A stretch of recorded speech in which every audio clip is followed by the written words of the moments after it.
Reading with your kids. Hey, so great to see you. Come on in. Hi, my name is Jedley, and this is the Reading with Your Kids podcast. We are coming to you from the beautiful neighborhood of Reedville in the southwest corner of Boston, Massachusetts. We're so happy that you're part of our beautiful Reading with Your Kids family. Please be sure to connect with us on social media, facebook.com/readingwithyourkids, at Jedley Magic on Twitter, and at Reading with Your Kids on Instagram. Our guest today is Tracey Hecht. She is the author of the Nocturnal book series.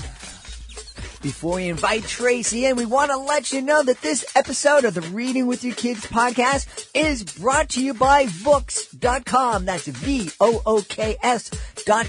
I love Vooks. Vooks combines the love, trust, and safety of children's books with the convenience of online streaming for a whole new way to experience stories with a growing library of animated storybooks that both kids and parents will love.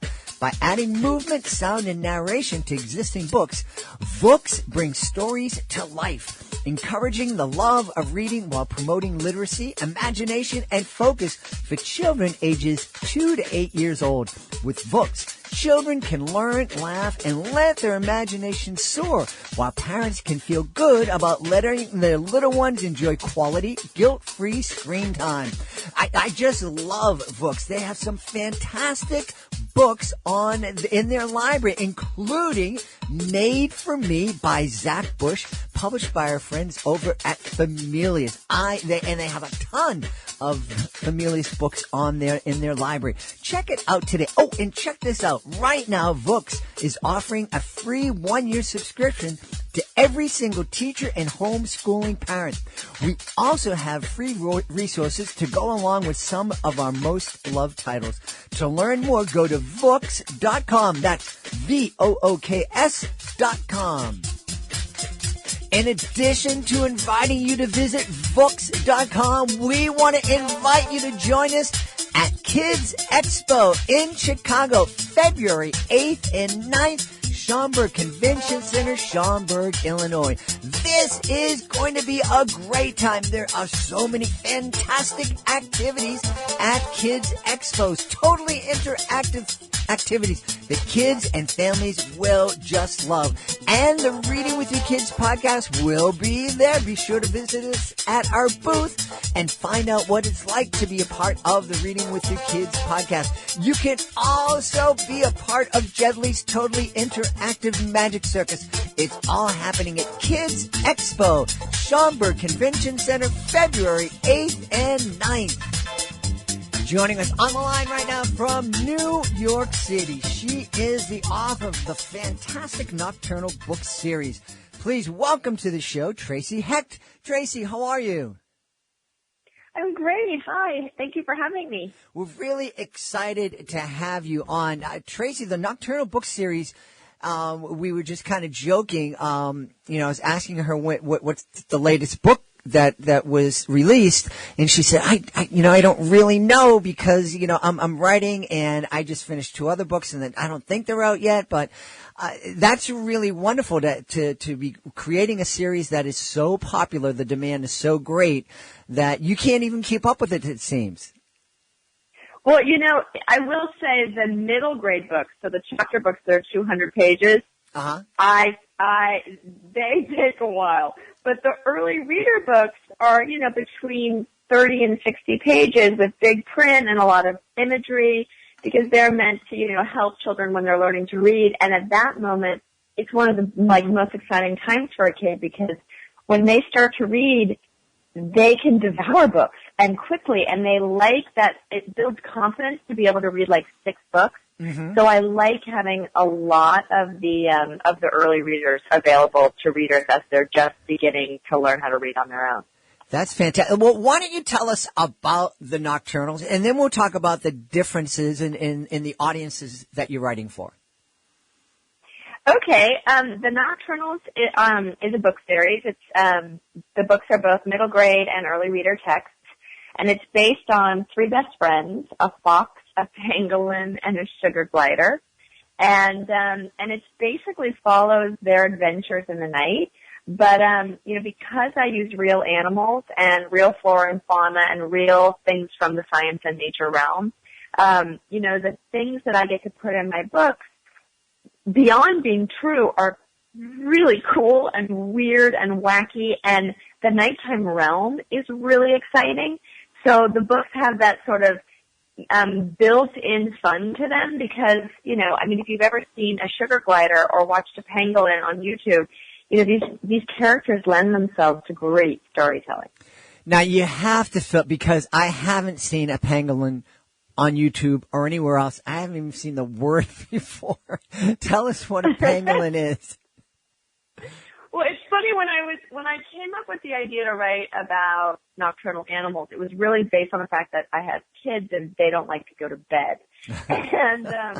And so I thought, it'd be really fun to write a story that begins when it's time for them to go to sleep. And as soon as I started researching nocturnal animals, one is more interesting than the next. Mm-hmm. So it was hard to select the three main characters, but I love foxes.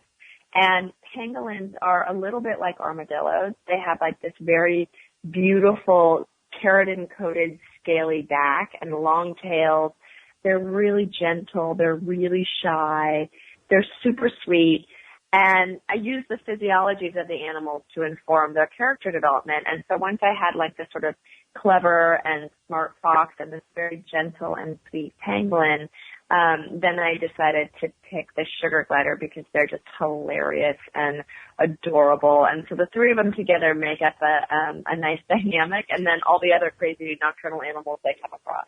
That's wonderful. And I love that this was inspired by your kids and that whole, no, I don't want to go to bed. I know it's nighttime, but all of a sudden I have all this energy.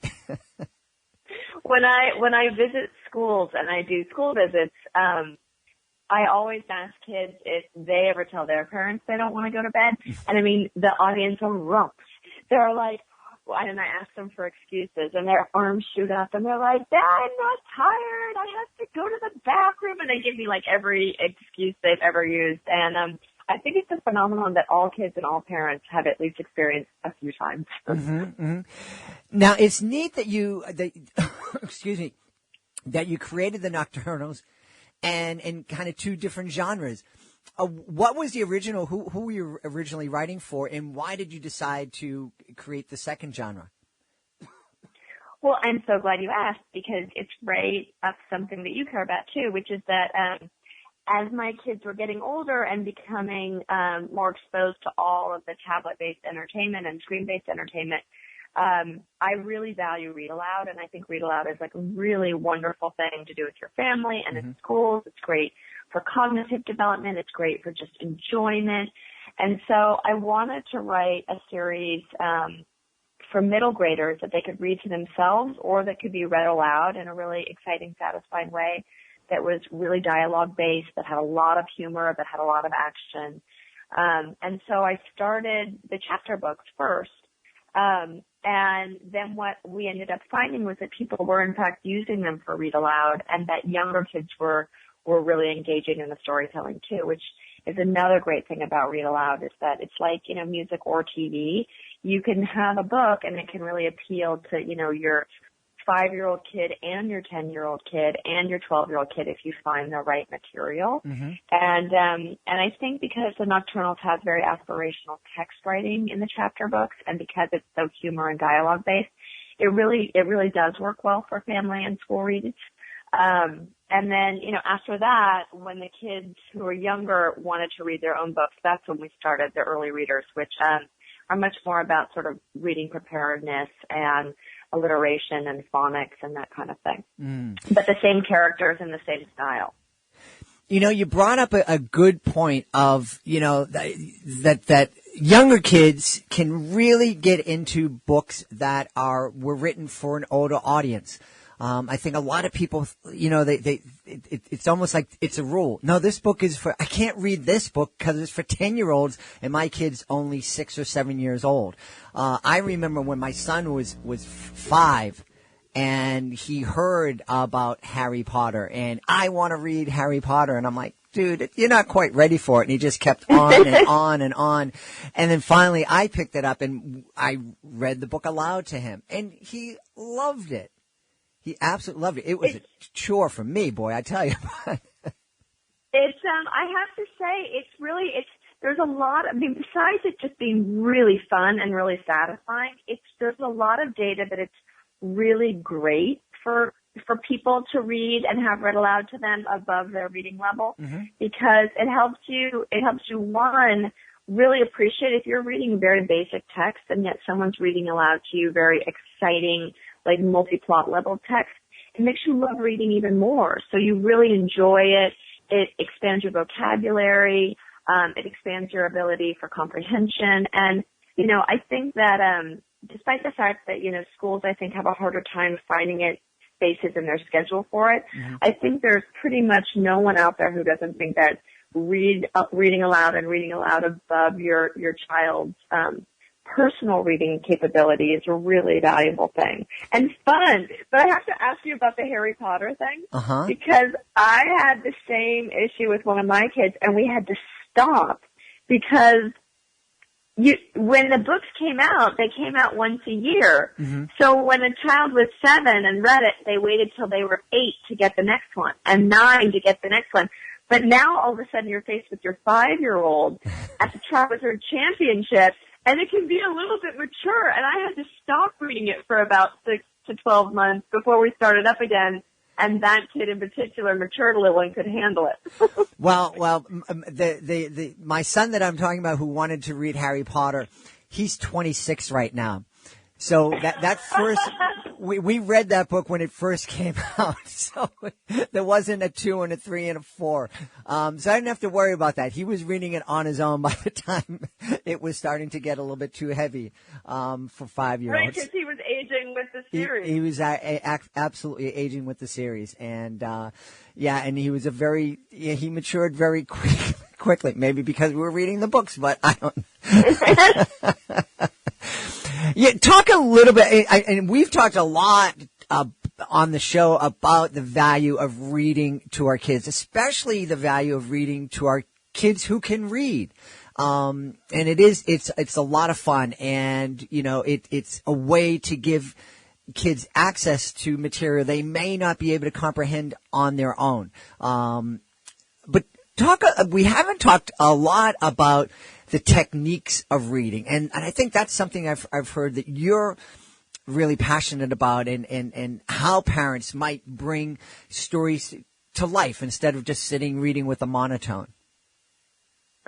It's, when your child or your student starts to read, there's this really exciting moment for your child and for you that they have that new capability, and it opens up a whole world to them. And I think that a lot of times people think when that happens, they should stop reading aloud because they don't want to intrude on that, really wonderful personal moment that we hopefully all get to go through. And I think that the value of read aloud goes far beyond just the ability to read. And one of the things, that I work really hard in the narratives of the Nocturnals to do is to make it fun, make it, rollicky and adventurous, but also deal with a lot of, real issues, because a lot of times when your kids are going through early adolescence and tweens, they're starting to deal with like bigger issues in their worlds, whether it's, pressure from school or bullying or complex social dynamics. And when you read a text that deals with some of these same things, it's a really nice avenue into conversation around complicated subjects that sometimes a child might not be comfortable talking to you directly about in the first person. And so, for me, I think there's really nothing that you shouldn't read aloud. I'm like, read a magazine aloud, read a bag of a cereal box aloud. But I think that literature in particular is really great to read aloud for kids for that reason. And it's amazing because as soon as you do it, you realize how much kids enjoy it, and you also realize how easy it is for kids to find, sort of, I would say, shortcuts into conversations that they might not know how to raise, that end up being really valuable for kids and families and schools and teachers. You're so right, and that idea of talking about those serious issues, and I know a lot of parents out there. They tend to want to bubble wrap their kids, and they don't want their kids to experience any failure or any disappointment. And I've heard this. When I'm going into schools presenting my educational magic show, and especially early on when I was doing make healthy choices, say no to drugs and cigarettes, I would, parents would complain, I don't want my third or fourth grade kid to hear the word drugs. And it, it just kind of boggled my mind. It's like they've already heard the word. We're trying to talk to the kids about making choices and how to make healthy choices about it.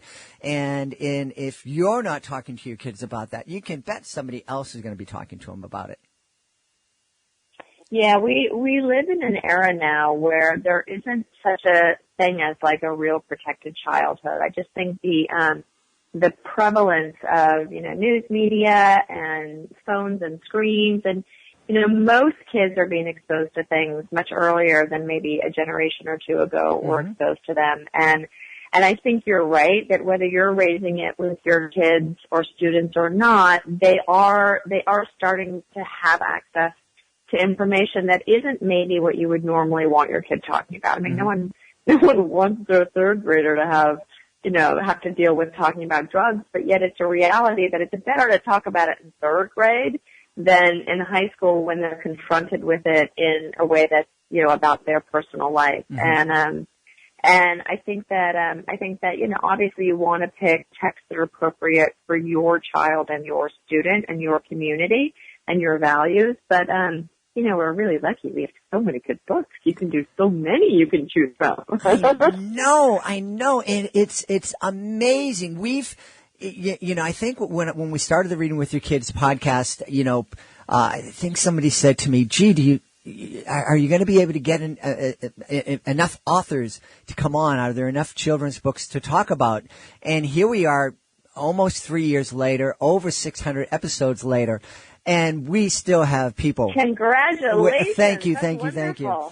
But we still, every day, there's folks who want to come on the show. And so, yeah, there's a lot of great books out there. And you mentioned something earlier about reading everything, reading the newspaper, reading the sports page. When we got into the talk about, bringing up serious issues, I have this memory of when my kids were younger, my wife came home from the doctor and she had a new medication and she said, what's this? And she took out, the kind of the warnings. And I decided to make that a read aloud. And we just, read all those horrible warnings and what the drug might do. And it was a lot of fun because I just went over the top. But it led into this conversation with my kids. I'm like, dudes, this is something that the doctor gave your mom, and it helps a lot of people. But, it affects different people different ways. And, you never, if this thing that's been created safely and it's been tested can possibly hurt your mom, you definitely don't want to mess with anything that's on the street. And, it's just an avenue to have this fun night, but also ending up having a great conversation about an important topic with the kids. Jenny, I love that story so much because I really do think that reading is just a beautiful, beautiful sort of entrance into millions of conversations, whether it's like, something which I'm assuming was probably kind of funny reading aloud that warning label, or, old literature or nonfiction, or like it's like everything you read aloud becomes conversational. And so And if you let your child direct you, oftentimes they'll direct it to something that's already on their mind, which is even better.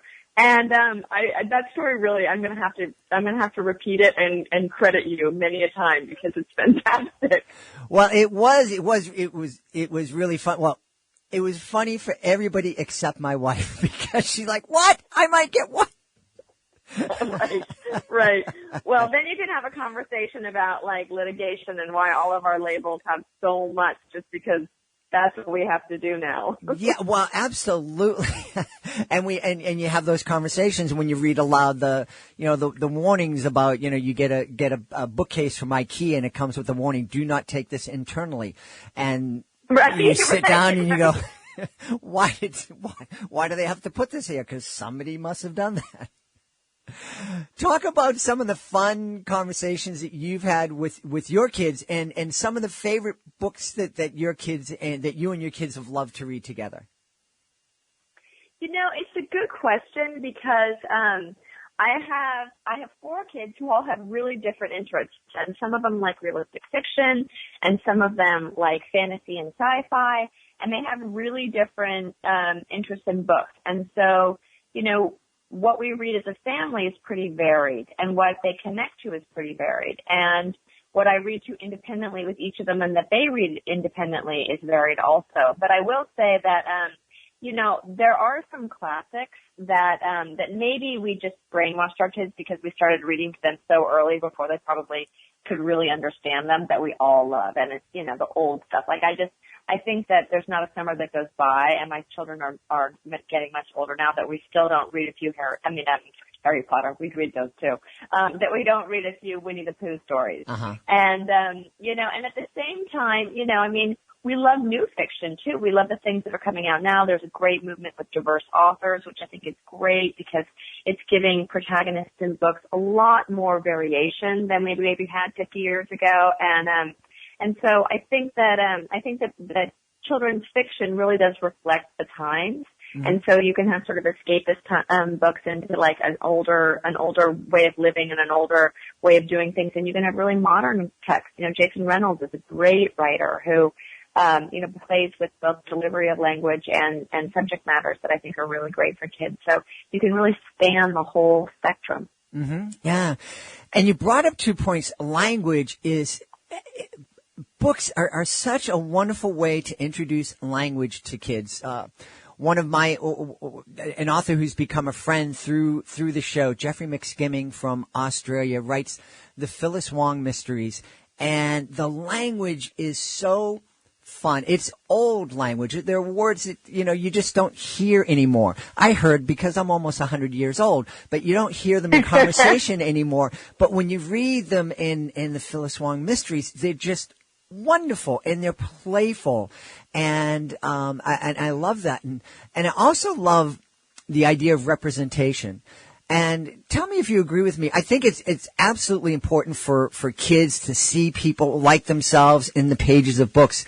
But I also think it's really, really important for kids to see people who are unlike themselves in pages of books, so we can help them start seeing the human qualities in everybody, so that they're not seeing the other when they're looking at a person who might be from a different race or culture. They're seeing another human being.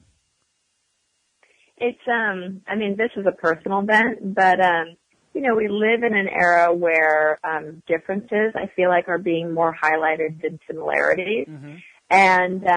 And it is really amazing, especially in children's fiction, because you do want that exposure to how similar we all are, that we come from different places, that we might appear different ways, that we have different traditions and behaviors and cultures, that humans are very, very similar in terms of what they want from, their families and their health and their love. And I think when you read about protagonists who don't superficially or even on a deeper level don't necessarily reflect exactly who and what your world is, it's really important for kids because mm-hmm. I think it helps show that, for all of the divisiveness in the world, there's so much that unifies us, and understanding each other is, I think, the best way to sort of overcome that divisiveness.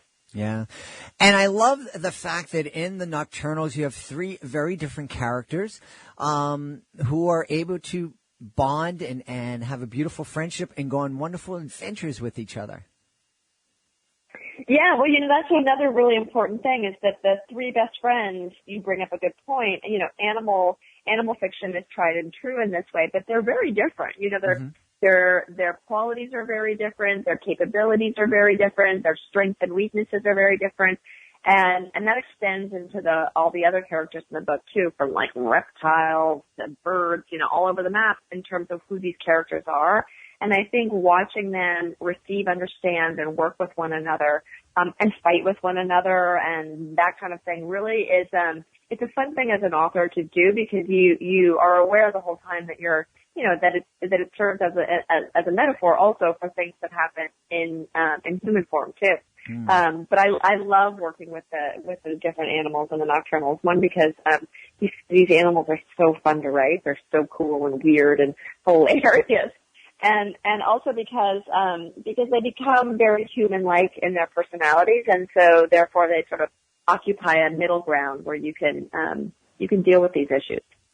A couple questions before we end. First, what is the strangest animal that you've written about? And is there an animal that you are looking forward to writing about? Oh my gosh, that's impossible because there's so many weird ones. But let's see. Oh, I do love, in one book we have a tuatara, which is a descendant. It's the last living descendant of dinosaurs. And it has a third eye on its head, like on the crown of its head that opens and closes and is sensory. And they are so cool. And so I love the tuatara. And as for other animals, I have like a 40-page document that has different animals, different phenomenon of the night, different flora and how it acts in the nighttime. I mean, people always say, oh my gosh, you're so creative, Tracey. And I always say, but I get the best inspiration on earth because, I mean, I don't have to make any of this up. So it's fun, and it's fun because the science of the books is really engaging for kids at this age too, who, read about these animals and things that occur at night, and then they get to go and research them because they're real. Mm-hmm. Mm-hmm. Yeah, I mean, that's, we talked about the different techniques of how to read and make the text come alive. That's something that I think we forget about, is that we can read about a tuatara in a story in one of the Nocturnals books, and then we can continue that fun and that learning by, especially now because we have the little Google machine that we can go on and see real pictures and learn more about the animals. Yeah, my publisher does a lot of great programming for STEM and science curriculum that we do in schools with these books. And teachers and librarians really like it because you can have a fiction-based storytelling that's sort of fun and playful and entertainment-based, but then you can have really interesting, science and STEM projects that are about your curriculum that are rooted in the storytelling, which is something I didn't realize when I was writing these, but it's something I love now and going into schools and doing it with them. Yeah. And I think it makes the learning and the educational experience that kind of added on learning so much more interesting to the kids. I mean, if a kid is engaged in a story and then you can create a STEM lesson around it, you can create a math lesson around it, they're going to be much more invested in those lessons, I believe. I think so. That's what we're finding with these Nocturnal books for sure. Yeah. Well, I have to ask for my wife, because we've been visiting Central America the last couple of years, and my wife has fallen in love with sloths. Do you have a story about a sloth?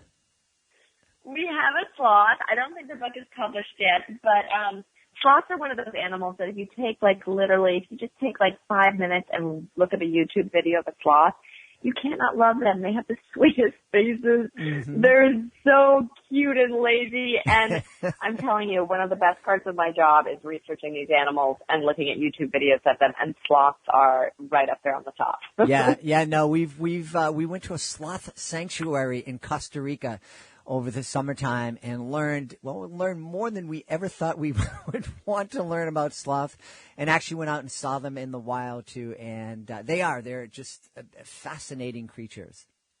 Well, Deadly, you should give the series to your wife because she could meet lots of other animals like that she maybe didn't know as much about. Absolutely. And then she'll introduce them to her second grade. She's a teacher in the Boston Public Schools. And excellent. She loves finding books like this, and I'm excited. I know folks are going to want to know. They probably assume that they can find Nocturnals on Amazon, but we need to direct folks to your website because there's educational resources there and activity kits. So tell us where folks can go online to learn more about you and the Nocturnals. Oh, thank you. It's easy. You can follow us at nocturnalsworld.com or on Instagram at nocturnalsworld. And you're right. In addition to the books, there's lots of fun activities. And if you're an educator, school programming you can use too. We've had such a great time talking to the author of the Nocturnals, Tracey Hecht. Tracey, thanks so much for being part of our show.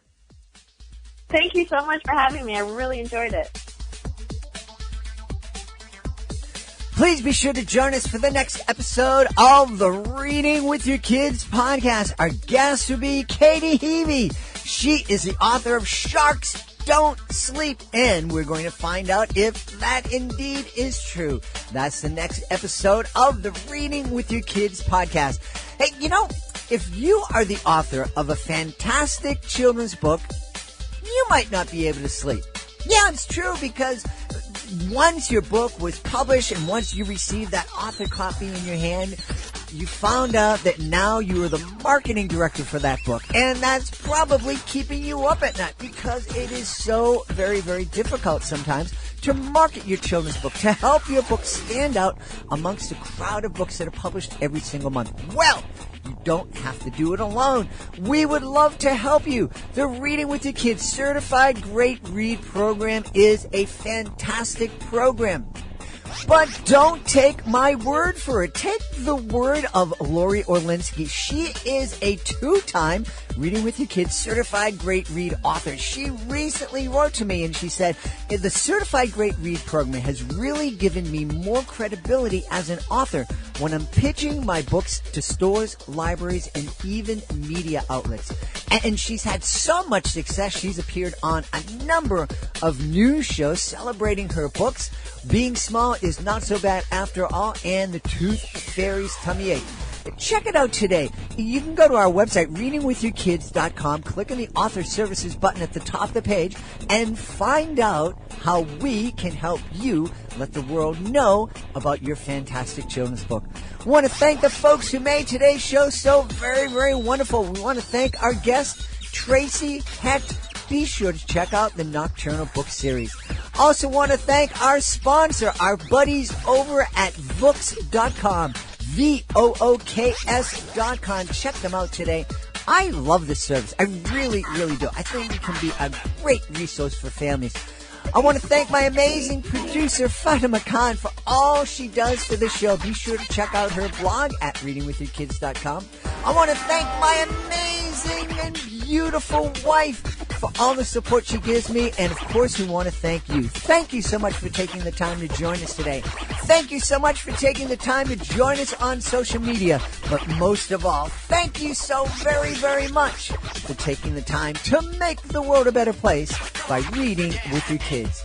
I'll be looking for you in the next edition of the Reading with Your Kids podcast.